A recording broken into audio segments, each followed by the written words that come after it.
Jan Logie, starting now. Thank you, Mr. Speaker. This afternoon, I'd like to speak about an issue that's been in our courts a lot recently and in our media, but of which we've had very little response from this government over, and that, of course, is the issue of pay equity, the mass exploitation of women's traditional work in this country.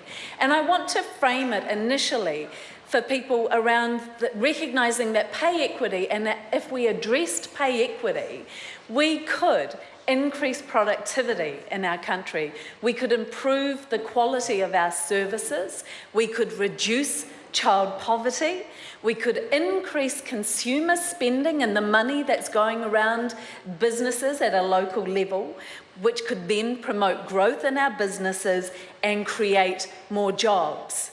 Pay equity is not something to run away from. It is something to embrace as an absolute economic opportunity for this country, and an opportunity to deliver some justice to women all around this country. And in the words of a rather authoritative source, Audrey Young, I'd like to quote her saying, "You'd have to have been raised on Mars not to know that women's work is worth less in the marketplace because it's women's work." Well, sadly, it seems Planet Key must be quite close to Mars, because when the Prime Minister was asked about the issue of pay equity in response to the midwives case, and whether he thought it was structural sexism, Mr. Key said there were some industries that were dominated more by women than men, but, quote, "Whether that causes issues or not, one of the arguments people put up is it because they are women that the pay is slightly less, or is it because that's what the job pays?" Our Prime Minister does not seem to have any understanding whatsoever of our law, which recognises equal pay and discrimination on that work of equal value within our law, of what we've been telling the UN we are committed to addressing for decades now, seems to have no consciousness of our international obligations, or even some basic established economic theories. No idea. He's just kind of responding, not making much sense. So we know rest home workers as just one example of a group that it's pretty obvious are being discriminated against. They're doing intimate work with significant and increasing technical skill being required of them, and heavy lifting, with people's lives in their hand. And most of these workers, who are women, are paid just over the minimum wage, or at minimum wage. If you think about the skills required in that job, and whether that deserves our minimum wage's fair remuneration, it's blindingly obvious that it's not.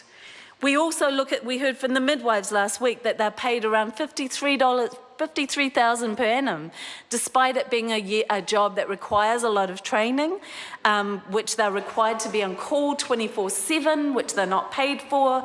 And again, they hold people's lives in their hands, and they're up for kind of public notification if they get something wrong. It's an entirely skilled job, and they're paid $53,000 a year because of the government's decisions. Now, all of these groups of people, including educational support workers, are in front of our courts at the moment. And I am incredibly grateful for our unions and all of the low-paid workers within those unions who are funding those cases to try and get some justice for our communities and the women in our communities. But it didn't have to rely on a court case. We don't have to litigate this through the court, because it actually is blindingly obvious that there is exploitation going on, and it's well established.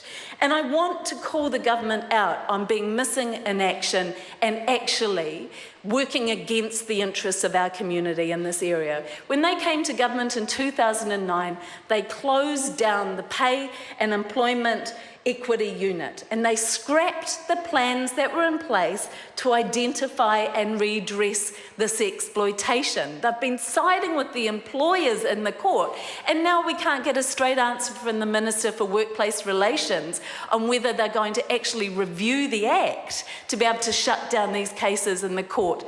It's in our economic best interest to embrace pay equity and justice for women.